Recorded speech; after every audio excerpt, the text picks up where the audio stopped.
I know a lot of people disagree, but for me, overall Final Fantasy 15 was a very memorable experience in a good way, and it's one that I will certainly be returning to in a few years' time. Now, I do confess I never actually got the Platinum Trophy, but that was because of that blasted fishing game. I did actually spend many hundreds of hours in the main overall adventure.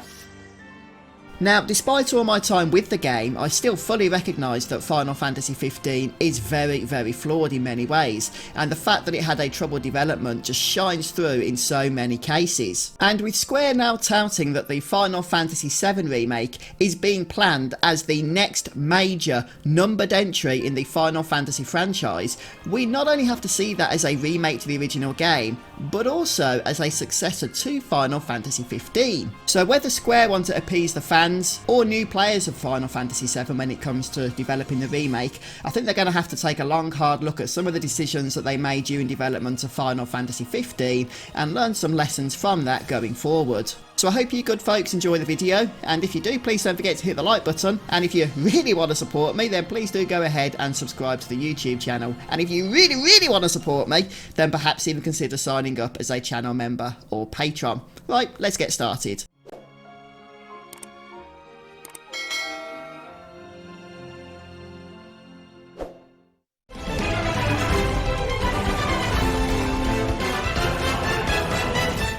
Okay, so combat in any game really is going to be a major gameplay mechanic, so if it doesn't work, the game as a whole is going to suffer, and I think that's one of the major problems with Final Fantasy 15. And I don't think this is down to the fact that Final Fantasy 15 uses a more action-oriented combat. At the end of the day, a lot of Final Fantasies have used action-oriented combat mechanics, and most of those have worked quite well in my opinion.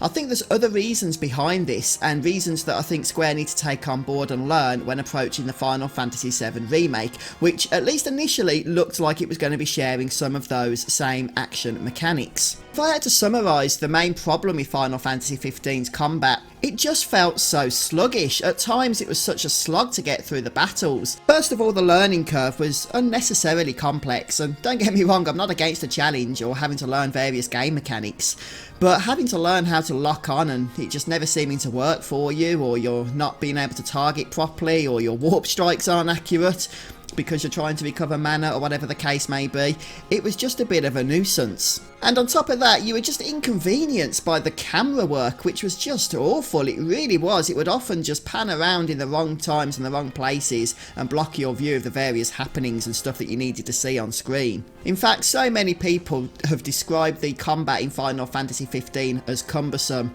that I think there has to be something in that feedback that Square need to take on board. Now, if you have seen some of the gameplay footage for Final Fantasy VII Remake's combat, you might worry at first glance, oh no, they're copying the system from Final Fantasy 15, but actually I think Square have been listening and taking on board that previous feedback, because a lot of the people, from what I've seen over the internet, and I haven't had this opportunity myself, but a lot of the people that have played the demo at E3 for Final Fantasy VII Remake have said that the combat is vastly improved over 15's. And from what those people are saying, the combat overall in Final Fantasy VII Remake just is so much more fluid and so much more responsive than it ever was in 15, that it's great to hear and see that Square are taking that feedback on board. And even the tactical mode in Final Fantasy VII Remake is much superior to the wait mode that was given in Final Fantasy 15. And hopefully these encouraging signs will translate into some of these other areas as well.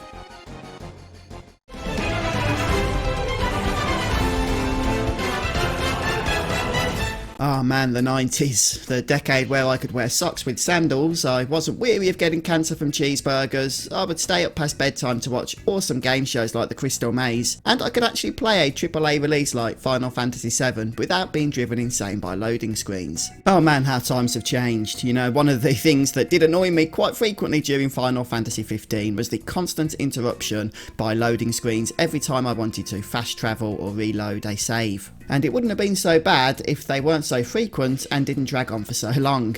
They would actually go on for 10 seconds, 30 seconds, some loading screens would last for over a minute while you just sat there twiddling your thumbs. In fact, I think I have to blame Final Fantasy 15 for my caffeine addiction, since I ended up making so many cups of tea just waiting to play the darn game. Now don't get me wrong, I know there's only so much optimization that the developers can do. There are technical limitations to the actual console hardware. And also, if you don't mind investing a little bit of money, you can spend about £100 for a 1TB solid state drive, which does improve the loading times in games such as Final Fantasy 15 to some degree. But as far as I'm concerned, this issue is still a substantial negative for Final Fantasy 15, and it's something that I hope is improved for the upcoming Final Fantasy 7 Remake. Hopefully we will see better optimization with how assets are loaded, especially when players are fast travelling and traversing around the world. And now, interestingly, both Sony and Microsoft have made a marketing point that their next generation hardware is going to be including top of the range solid state technology, so that basically you will be getting very little if any loading times during your play sessions. And while it is pretty much beyond a doubt that the Final Fantasy VII Remake projects will inevitably be coming to the next generation hardware, right now that isn't the case of course, and so I do hope Square are able to come to some workable solutions during development.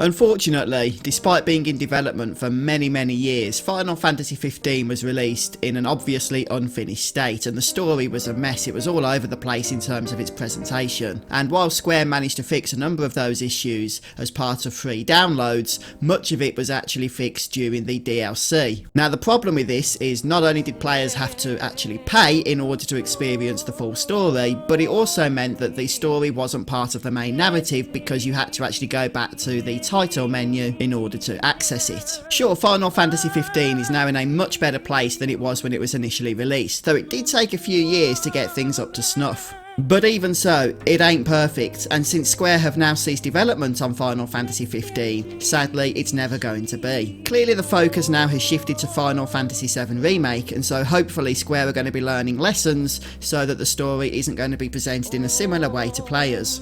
Now, Final Fantasy VII is going to be working a little bit differently, which we know already because it's going to be split over multiple projects. And it's also likely, because let's be honest guys, we just live in an age of DLC, like it or not, that we are going to be paying for even extra pieces of content for each of those individual projects. So I think that what Square need to do to avoid running into similar pacing issues as they experienced with Final Fantasy 15 is to simply be aware that, sure, while each episode of the Final Fantasy VII Remake is serving a greater narrative, that each of those episodes does have to be self-contained, because after all, that's simply how they're presenting them to us. So for example, the game that we're getting next year, which is focused on Midgar, even though it's obviously not going to have a happy ending because it's just going to be setting up the main narrative towards chasing after Sephiroth, it still itself has to have a beginning, a middle and an end. And any DLC content ideally needs to be self-contained so that it's not impacting the main overall narrative. That way, if anybody doesn't decide to purchase the DLC, and it should be optional, they can go into the second part of the remake, whenever that is, and not feel like they've missed out. But Square know that Final Fantasy VII's main draw back in the day was the story. That's really what reeled people in and kept them playing. And if they screw this up by, putting all that into DLC and what have you, they could end up peeing off a lot of the same players that they're going to want to be investing into the remake over the multiple projects going forward. Square got away with it a little bit with Final Fantasy 15, though it did push many fans to the end of their tether. I don't think they'll get away with it with Final Fantasy 7, if I'm being honest with you. The story presentation of the original game is kind of like a sacred shrine that Square really needs to step around carefully.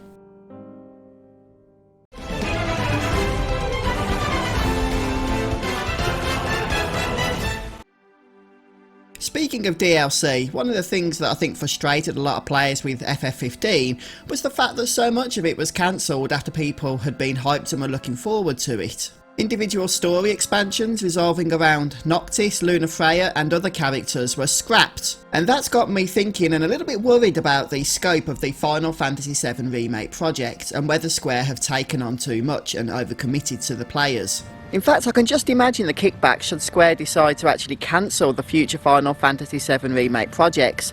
And I know that you might think, well, they're a large development company, they must know what they're doing, but surely the Final Fantasy 15 debacle has actually demonstrated that that's not always the case. I do understand Square's reasoning, well, at least their publicly official reasoning, as to why the Final Fantasy VII Remake is being released over multiple projects. And that is that Final Fantasy VII couldn't be done justice in terms of a remake with 2019 technology over a single game. But what happens next year if the first release is not as popular as Square hopes it would be? Now, I'm sure that, of course, it's going to sell many copies, but let's be honest, this is Final Fantasy VII. Square have probably got an astronomical projection as to how much they're going to sell. What if the game doesn't quite meet that? They've made a lot of commitments to players already, but then they did so with the Final Fantasy XV DLC, and they were still willing to scrap that and not go ahead with it, even at the cost of letting a lot of people down. So is the fact that Square have been sharing with us all their grand plans for the Final Fantasy VII Remake project mean that they've actually learned lessons from Final Fantasy XV and are absolutely confident in their ability to meet expectations and to meet these commitments? Or if things don't turn out as well as they hope, are we going to end up with a repeat of the Final Fantasy XV DLC fiasco? Only this time it won't just be DLC that's being cancelled, it will be entire Final Fantasy games. Oh, I shudder to think about it. Well, there's a few points that I thought of, but please do share your thoughts in the comments if there's anything that you think I've missed that Square really need to take on board, having come out of developing Final Fantasy XV. And if you did enjoy the video and want to see more, please don't forget to leave a like and subscribe to my YouTube channel. I'll see you next time. Goodbye. Well, thank you so much for stopping by, checking out the video today. Now, perhaps you might consider becoming a YouTube channel member. Doing so not only supports me as a creator, but it also bestows upon you certain cool bonuses, such as the ability to have your name stand out in YouTube comments and live stream chat, as well as having yourself credited in every future upload that I do. If that sounds interesting, check out the join button, which you can find just below if watching on PC.